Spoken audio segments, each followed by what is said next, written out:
just wanted to make a scheduling note. If you hadn't noticed, on February 12th, we will not have a class. It's Sunday, February 12th. We'll be skipping that week, so we'll have a class next week on the 5th, and then a class on the 19th, but the 12th will not be having classes. So just make a note of that.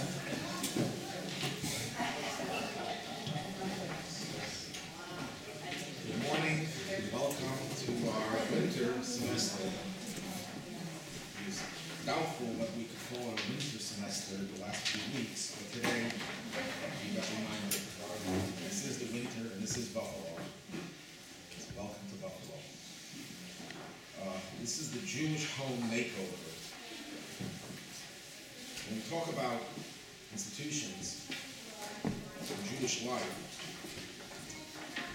there are so many important institutions, and by no means is there any intention of putting down the value of all the other institutions, such as synagogue, mikveh, school, hospitals, nursing homes, community centers, federations, and other many, many different types of institutions.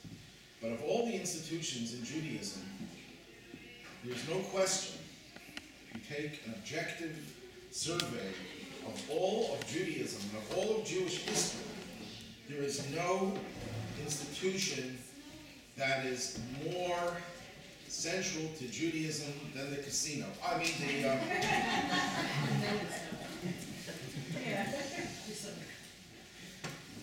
than the Jewish home.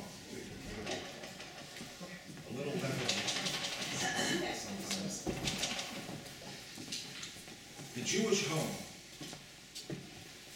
Why is it more important than the synagogue? For a very simple reason. The synagogue is where you go. The home is where you live. And Judaism is about life. It's about living. Part of life requires that you go places. And one of those places is the synagogue, the school, so on and so forth. But where you live is your home.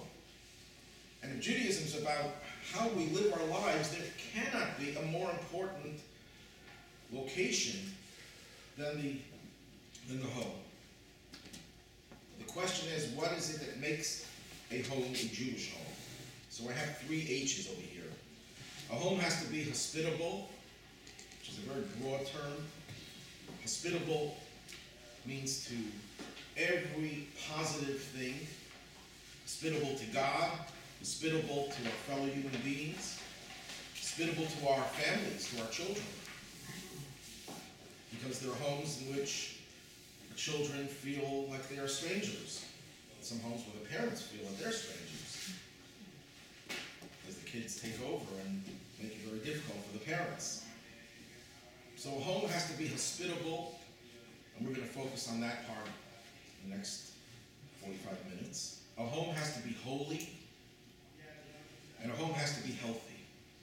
And health is both physical and spiritual health. But we're focusing right now on the hospitality part. It's interesting that hospitality is so much a Jewish trait. I don't know what the statistics are, but how many of the major hotel chains have a Jewish connection? I'm sure they do. The hospitality business is probably very Jewish at its root. But if it isn't, in the modern day form of hospitality in the hotel business, it certainly is a central Jewish institution in terms of Jewish homes being open to everyone. We take this from our father Abraham. Abraham is the father of hospitality. There was no one in history that is described as being more hospitable than Abraham. And we inherited that trait. It's interesting, there's another ethnic group that also has a very major focus on hospitality. And that other ethnic group, they are the Arabs.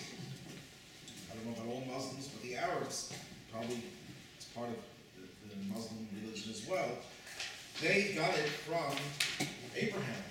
In fact, in the story of Abraham's hospitality that we're going to try to get into a little bit later, and Abraham is preparing food for his guests, it says he gives the animal to his youth for him to prepare it. And Rashi, the principal commentator of the Torah, tells us that youth was his son Yishmael, to train him to be hospitable. So that training, apparently it rubbed off, not only for him, but for millennia later. There's still that trait in that ethnic group. So it's by no means restricted to the Jewish people. There are many cultures who have it, but I would dare say that the Jewish people were the first ones to institutionalize the idea of hospitality. And what is hospitality? There are different forms of hospitality, to be sure, but the raw and basic form of hospitality, in Hebrew it's called Hachnasas Orchim. Hachnasas Orchim, Hachnasat Orchim, smart pronunciation. Literally it means bringing wayfarers, travelers, into your home. That's what it means. It doesn't mean entertaining guests. Entertaining guests is not a negative thing, of course. It's a positive thing. It's an offshoot of hospitality. But in the simple definition of hospitality, it means people who are traveling, therefore they are homeless, temporarily speaking. Certainly if they are permanently homeless, you have a mitzvah to invite them into your home and take care of their needs. That's the basic definition of Hachnasas Orchim. And there are many biblical models for that. You have Abraham, you have Rebecca. She invites Eliezer, Abraham's servant, into her home. She was a little child, but she still appreciated the value of hospitality. You have Lot, Abraham's nephew. He invites the angels. He didn't know there were angels into his home, even though the people of Sodom were known for their cruelty and for the opposite of hospitality, from which they were destroyed. They were so cruel and inhospitable that the fact that Lot was able to go against the grain of his own community was admirable on his part, and he also got it from his uncle Abraham. That's Lot. And then we have Jethro, Yisro, Moses' father-in-law, and his daughters tell him about they saw this Egyptian man who saved them from the other shepherds. What does he say? Why don't you invite him in? Let him eat some bread with us. He had that hospitality. He was also a descendant of Abraham. Jethro was a descendant of Midian, one of Abraham's 8 sons. And he probably inherited that trait again from Abraham, went through that line. And then Moses returned the hospitality when Yisro came to the desert. And then we have the famous biblical story of the Shunammite woman, a woman who prepared for the prophet Elisha a little room, the attic, a bed, a table, a chair, a lamp. So we have many, many different biblical examples of hospitality. But where does it say in the Torah, thou shalt be hospitable?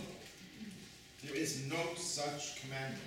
It is completely absent from the Torah, strangely enough. It's so much part of Jewish culture, of Jewish tradition, of Jewish religion, yet there is no commandment specifically stating, thou shalt be hospitable. So why do we practice hospitality? It's a nice thing to do, but Judaism is based on the Torah, on biblical teachings. So the Talmud explains, and Maimonides codifies this, that it's actually based on 2 biblical principles. One is a very general and sweeping one, love your fellow as yourself, which of course incorporates virtually every mode of kindness that you could think of, that if you would want others to do that to you, for you, you would do it you should do it to others. So it's a very broad category of loving your fellow as yourself. If you would be stranded somewhere, if you would be traveling and needed a place to stay, you would of course want people to invite you into their homes. And the other commandment is a commandment in the Torah that says we should emulate God. We should go in His ways. What does that mean? In God's ways. The Talmud says, just as God is compassionate and kind, God clothes the naked. He gave Adam and Eve a garment to cover themselves. He visits the sick. He came to visit Abraham when Abraham was ailing from the circumcision. He buries the dead. God buries Moses. So just as God does all these acts of kindness, we too should emulate God with those acts of kindness, which include hospitality. That's the basic biblical basis for hospitality. The Talmud then says that the rabbis institutionalize hospitality as a rabbinical commandment. Why do they have to add another level, another layer of commandments? Because there's a commandment in the Torah that says, honor your father and mother. Okay. Your father tells you to go to the store to get something for him. You fulfill a mitzvah. But there's no specific mitzvah to go to a store. That's not a religious act. It's by going to the store, since it's fulfilling the needs of your parents, it becomes a fulfillment of a mitzvah. But the act of going to the store is not intrinsically a positive mitzvah act. It doesn't have the power of a mitzvah. It's not endowed with the holiness, the godly nature of a mitzvah.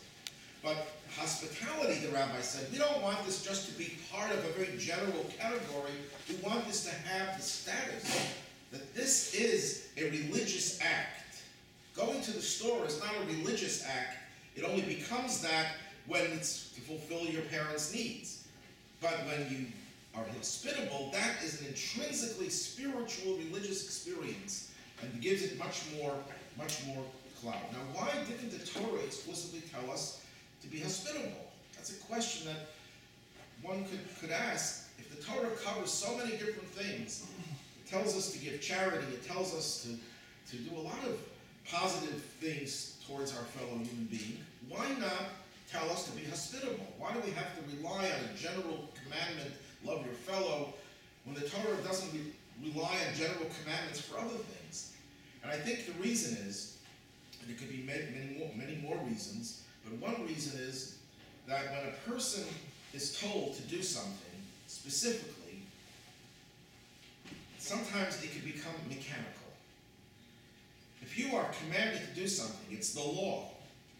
Because you have to do it, you do it, but because you do it, because it's mandated, you can develop a certain perfunctory approach to it. It's routine. You lose the wealth and the depth of love and of kindness.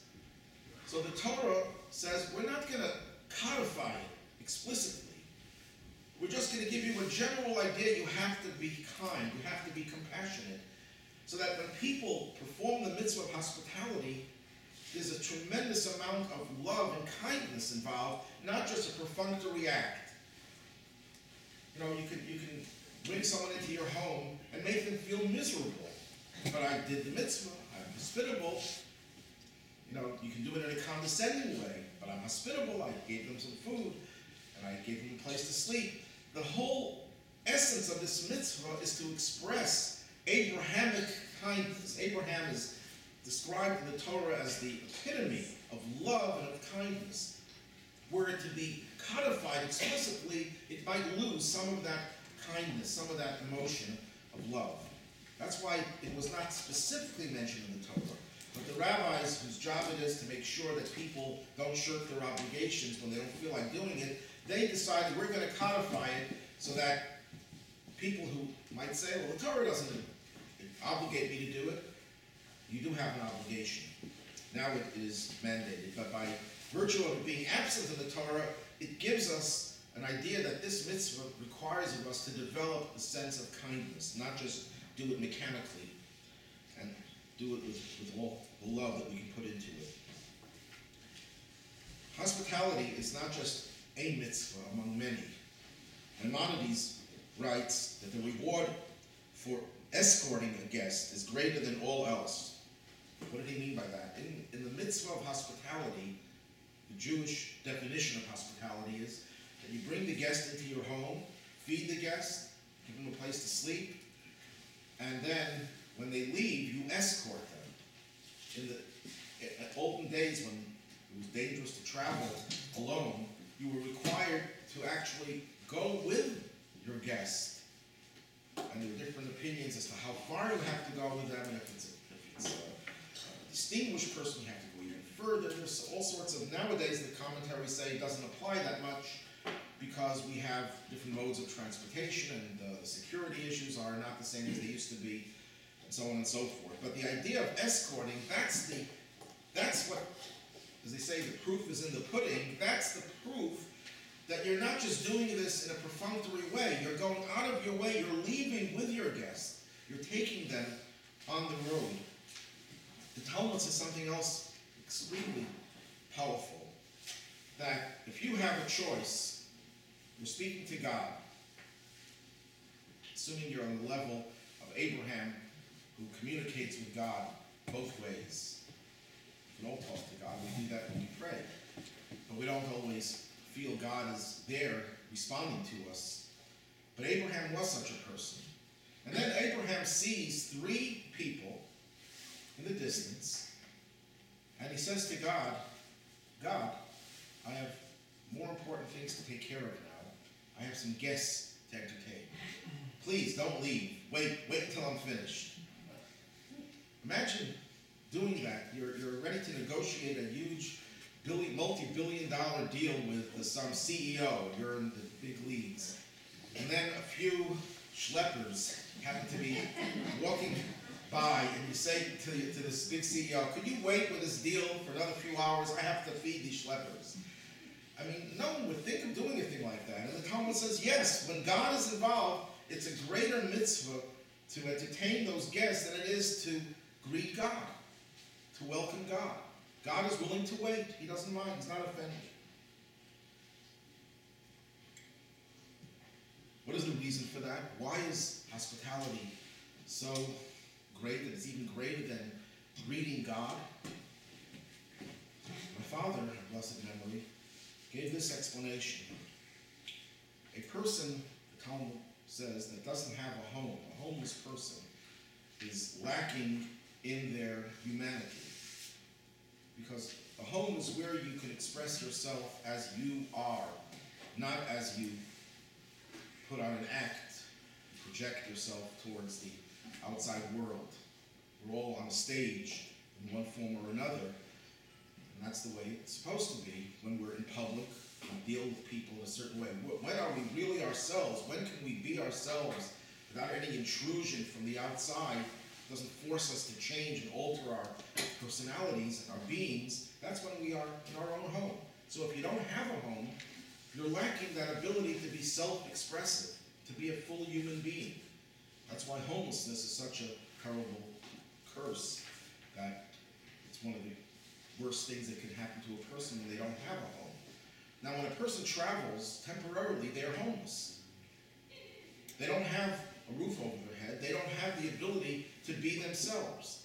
When you bring them into your home, and you make them feel that they are in a home, it's not just a hotel, but it's their home as well, you're giving them their humanity. It's like you created them. You created the human being. You become God's partner in creation. When you greet God, you're just God's underling. You're his student. You're his subordinate. When you bring a guest into your home, you become God's partner. Becoming a partner, I'd much rather be a partner with Bill Gates than to buy a PC from him. If you have a choice of one or the other, I'm sure, because there are many PCs that go along with being a partner with Bill Gates. So, I'm not trying to compare God to Bill Gates, of course. You know the joke. We say it about doctors. We can say it about anyone. What's the difference between God and the doctors? God doesn't think he's a doctor.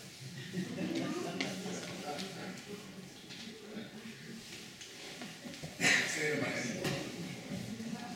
Say it about rabbis as well. The Talmud says another thing about this mitzvah. It's one of the few mitzvahs for which one eats the fruit or the dividends in this world, but the principal reward remains intact for the world to come. The dividends never go down even in time of recession, get the same high interest rates, but the principle remains for the future. According to Meiri, he was a 14th century Talmudic scholar, he writes that it's the greatest mitzvah. There are a lot of different mitzvahs that vie for that title, the greatest mitzvah. But he says hospitality is the greatest mitzvah. Why is it so great, more than, let's say, tzedakah, giving charity? Because giving charity is, by definition, an act of condescension, even if you try your hardest not to be condescending. Because what you're doing is you're saying, I am the have, you are the have-not, and I am, out of the goodness of my heart, giving you something. It takes away from some of the ideal nature of a mitzvah. Of course, there's no way of escaping that. You can do whatever you can do to try to cushion the sense of dependence that the poor person has, but it's a sign that you're a needy person. That's why lending money is considered to be a greater mitzvah than giving a donation, because when you lend, you don't take away the indignity from the person. But when someone comes into your home and they feel that they are in their home, you're not giving them something as a poor person, they're equal to you now. That's how you have to fulfill the mitzvah of hospitality, that the person feels you're equal, not that he is or she is dependent on you. The Talmud says that in the olden days we had a temple, we had an altar. The altar was on which they brought sacrifices, and that's what cemented the relationship between God and this world. What do we do now? We don't have an altar. The table is our altar. And the Talmud explains that when you sit at the table and you have guests at your table, then you have the same status as bringing an offering in the Holy Temple in Jerusalem. And it lengthens your life, it says in the Talmud. Even though hospitality, and here's the caveat, is essentially an act of kindness, and in some sense, more than any other act of kindness, the Jewish community has a responsibility to make sure that people don't fall through the cracks. And therefore, the Jewish community had the right, in the days that we had autonomy in our own communities, to compel you to take in guests into your home. If there were a number, if Jewish community leaders see that in the course of a year there are, let's say, hundreds of people going through and they don't have where to stay, they would make sure that every member of the community had an obligation to take in guests, and of course they would divide it up according to your means, according to your abilities. Just as the community has a right to tax you to give charity, even though charity should come from the heart, you shouldn't have to be taxed into giving charity. But a community has no right to let the needs of the people go unheeded just because not everyone is willing to express that kindness. So that is always important to remember, that though the mitzvah is essentially kindness, the community does have a right to mandate it and enforce it if people are not doing it on their own. What are the obligations? So we have here a whole list of obligations, and they don't exhaust all the different obligations. Just to be sure, there are obligations on both sides of the divide, although there shouldn't be a divide, but the host and the guest. The guest has obligations as well, but the host is supposed to think about her or his obligation, and the guest has to think about his or her obligation. What are the host's obligations? Well, I mentioned before they have to provide the food, drink, alcoholic beverages, I don't know, it doesn't say anything about that. Sleep, a place to sleep, and escorting the person, and also food for the way. Give them some food for the trip. Those are the 5 things that are required. Even a hint for it in the Torah. There's a story in the Torah where someone is murdered. We don't know who the murderer is. The elders of the city have to measure the corpse's distance to the closest community, and the elders of that community have to go through a whole atonement process. They are taking responsibility for the murder of that person. And what do they say? They have to say, our hands did not shed this blood. And the Talmud explains, what does that mean? Would you think that the rabbis are much murderers? What it means is, if they didn't see to it that someone traveling through town who was a loner, and therefore he was vulnerable, and that's why he was murdered, If they didn't provide for his or her hospitality needs, then they are responsible.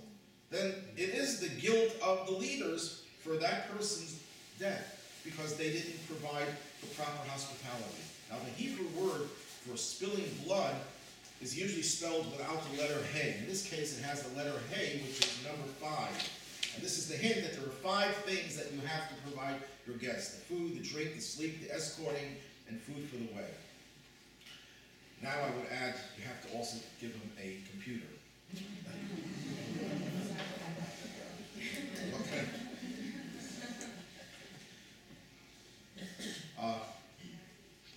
I don't have all the references over here, but these are all taken from classical Jewish sources. You're supposed to put the food in front of the guest immediately. They tell the story of a great rabbi who lived in the 20th century. On Friday night, when we come home from the synagogue and we're ready to eat the Shabbos meal, there's a special prayer, a hymn called Shalom Aleichem, where we welcome the angels. The angels escort us, and we welcome them, then we say goodbye to them. And this rabbi had some guests. So he dispensed with that prayer, the welcoming of the angels, and he started the meal immediately. So someone asked him, why did you go against the protocol? First you're supposed to welcome the angels, then you start the meal. And he says, the angels can wait, they're not hungry. My guests can't wait.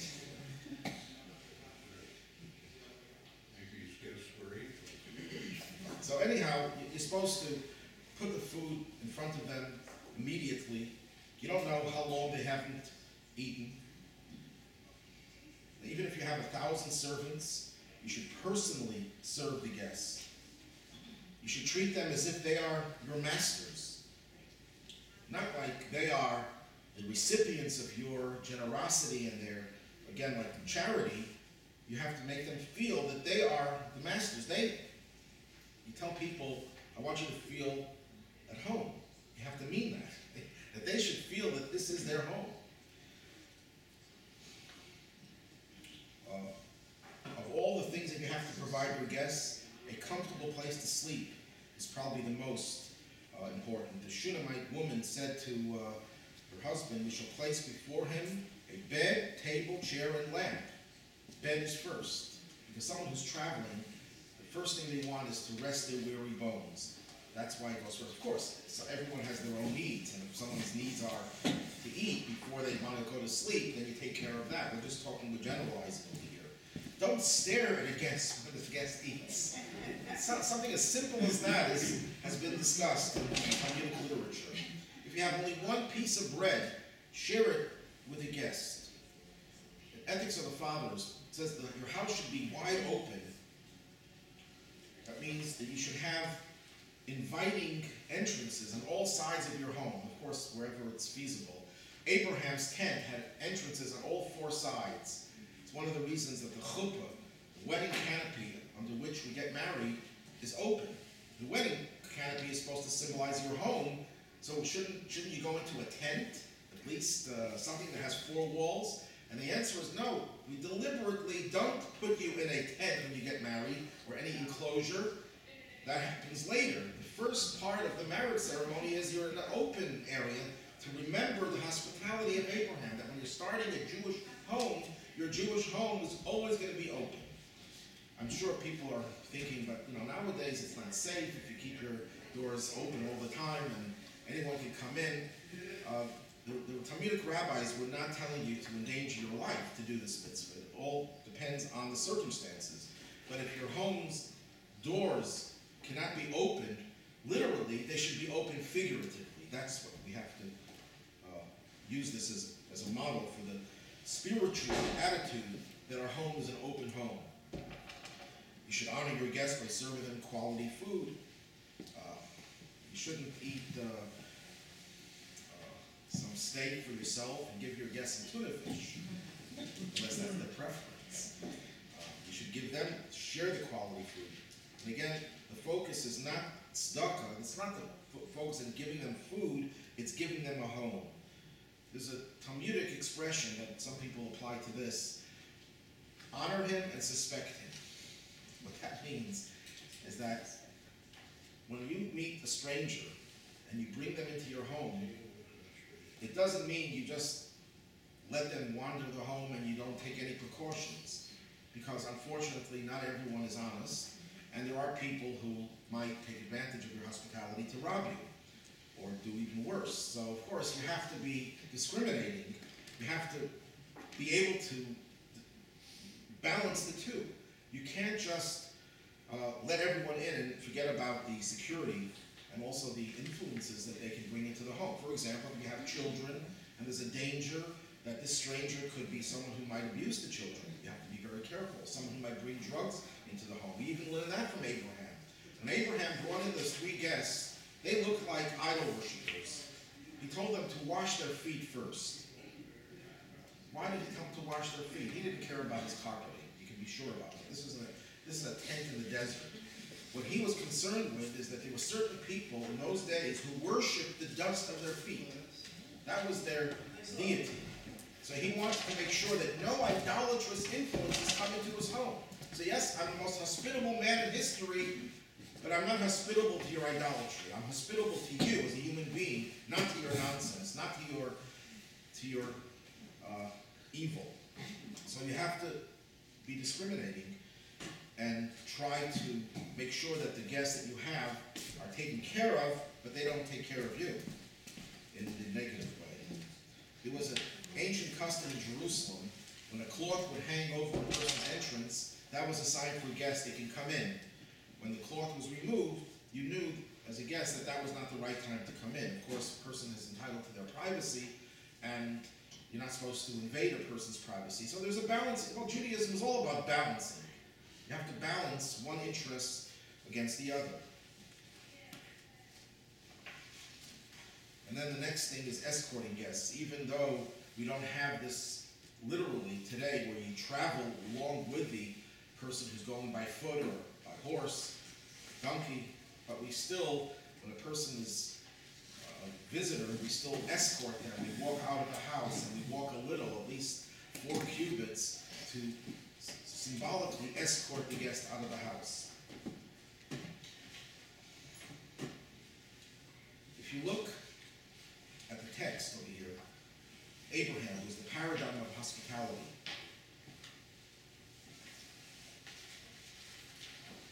Abraham was sitting at the entrance of the tent in the heat of the day. What was going on over here? Let me give you a little background. Abraham was 99 years old, and he had just undergone circumcision. He was also the Moab. He did it to himself. So just imagine a 99-year-old man goes through circumcision, and this is now a period of convalescing. God did not want Abraham to be troubled by guests. This is what the Talmud tells us. So what does God do? He takes the sun out of its sheath. That's a metaphor. God removes all the filters, so the sun's rays would be so powerful that it would be impossible for anyone to wander the desert at that time. It would be so unbearably hot. So that no guest would trouble Abraham. Well, Abraham was even more troubled. Of course, you'll ask, well, didn't God know that? Yes, that's part of what God was trying to tell us. So what happens? Abraham is sitting at the entrance of his tent. He's ailing from surgery, and he's beside himself. He's troubled. He's devastated. Where are my guests? I want to serve someone. I want to do something for another person. But no one was walking by. So what does God do? He sees how Abraham is really troubled and really pained. So he sends 3 angels disguised as people so that Abraham can entertain them as guests. So that's the first thing, that Abraham was sitting at the entrance of his tent, not to catch fresh air in the heat of the day. In other words, it was so hot that no one would be walking by. And that's why he was sitting there waiting for someone to come, because normally he didn't have to go outside. People would just stream into his tent without even having to invite them. Everyone knew that Abraham's place was the place to go. So this idea that he's sitting there indicates the extent to which a person has to feel distressed when they can't shower their kindness on others. I just want to mention that we're talking about the highest ideal here. we're not all at this ideal. We have to strive towards that. That's what Judaism is about. When we tell stories of the patriarchs, we admit that we're not like them, and maybe we'll never be as idealistic and altruistic as they are. But that's the goal, that's the end game. We have to work towards that. In some respects, we might even be able to emulate that. And then it says he was sitting there. The idea of sitting, commentaries point out, implies that this was not just a one-time thing, that Abraham this is once in his life that he was looking for guests. He was always looking for guests. It's just he didn't have to sit outside. He was able to do it by sitting inside. Here he was sitting outside to make sure that he doesn't miss anyone. Then he lifts his eyes and looked, and lo, 3 men. At this time, he tells God, God, please don't go away, because right before this it says, and God appears to Abraham. And it doesn't say what God says to him.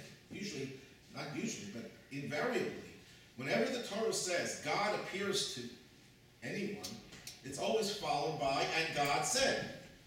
Here it says, and God appears to Abraham, and behold, there are 3 people. Where's God's conversation? Abraham cut him short. God shows up and says, hi, and Abraham says, stay there, I'm busy now. I have more important things to do. I'm taking care of my guests. But also, another point over here, he sees 3 men in the distance. He doesn't wait for them to get close. In the distance, he already sees them. He already sees this opportunity. Doesn't have to wait for them to come close and then you say, yeah, these people look like they need a place to go and a place. They're far away, and he immediately is aroused with a sense of kindness. And he ran toward them. Imagine 99 years old after circumcision. You know, when I had circumcision, I couldn't walk for a year. He was 99. You didn't expect him to be running 3 days after circumcision. But he was running. That again points to his love of God and love of his fellow human being, which go together with Abraham. They don't always go together with a lot of other people, but they go together with Abraham. This was an expression of love, and this sets the tone, and this is the paradigm for the mitzvah of running to do a mitzvah. It says on the Sabbath we're not supposed to run. We're supposed to rest on the Sabbath. But if you're going to do a mitzvah, you're allowed to run. You're allowed to shul or any other mitzvah that you're doing, you're allowed to run even on the Sabbath. The basis for running to do a mitzvah, to show your enthusiasm, your love for the mitzvah, is taken from Abraham. Then he tells them, take a little water to wash their feet. He even provides water to such a, secondary, a tertiary need to wash their feet. That's not that most important at that time, but he even provided that. But the Torah, when it says about water, he doesn't give them the water. He says, let some water be taken. And there's a lot of discussion about that. What did he mean by that? And I think what he meant by that is, the reason why he wanted them to have the water was to wash their feet. Now, washing their feet was because, as I mentioned before, these people had come in contact with idol worship, and the dust might have been used in some pagan rite or whatever. He wanted them to remove the dust, literally and figuratively. When you tell someone, could you get rid of your dirt? That's not a very nice thing to say to a person, even though you need to say it and it needs to be done.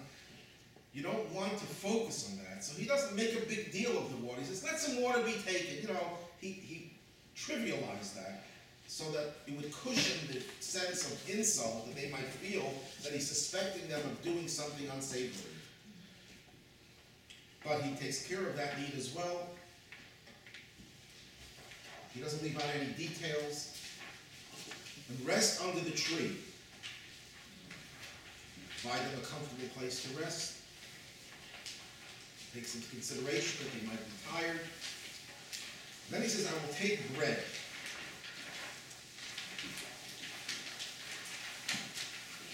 I will take bread. He only offers them bread. What does he serve them? A whole menu from New York City's best deli. And it shipped in.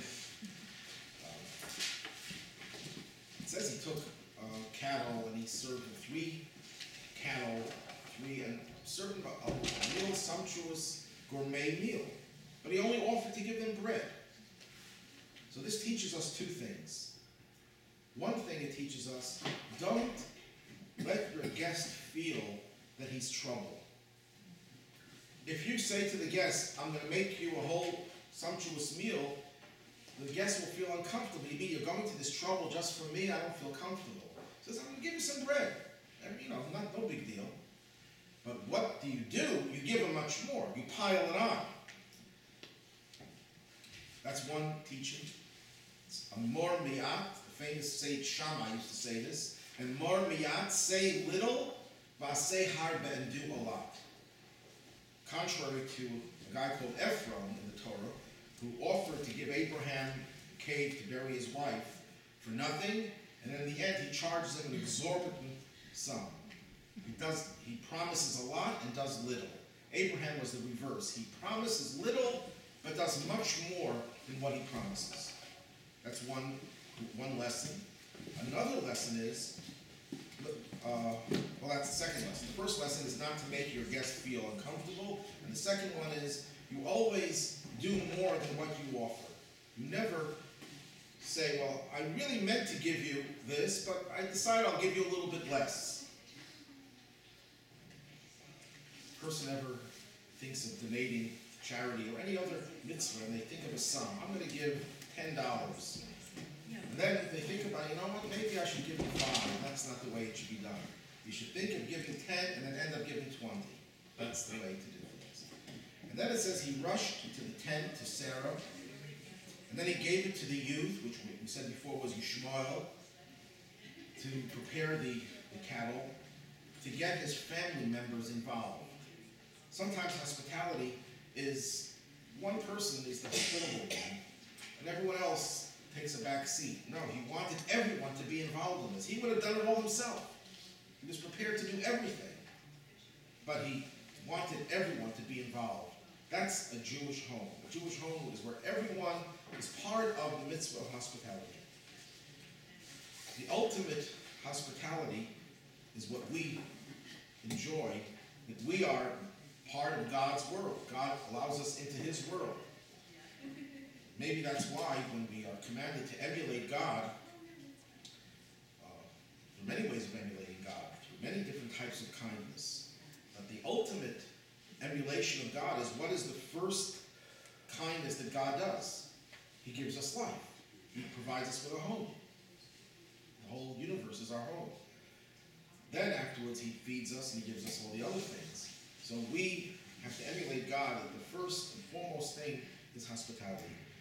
In the olden days, when I say olden days, I'm not talking about 18th century, I'm talking about 20th century. But the middle of the 20th century, every Jewish community, the sizable Jewish community, had what was called a Hachnasis Orchim Shtigl. That's Hebrew Yiddish for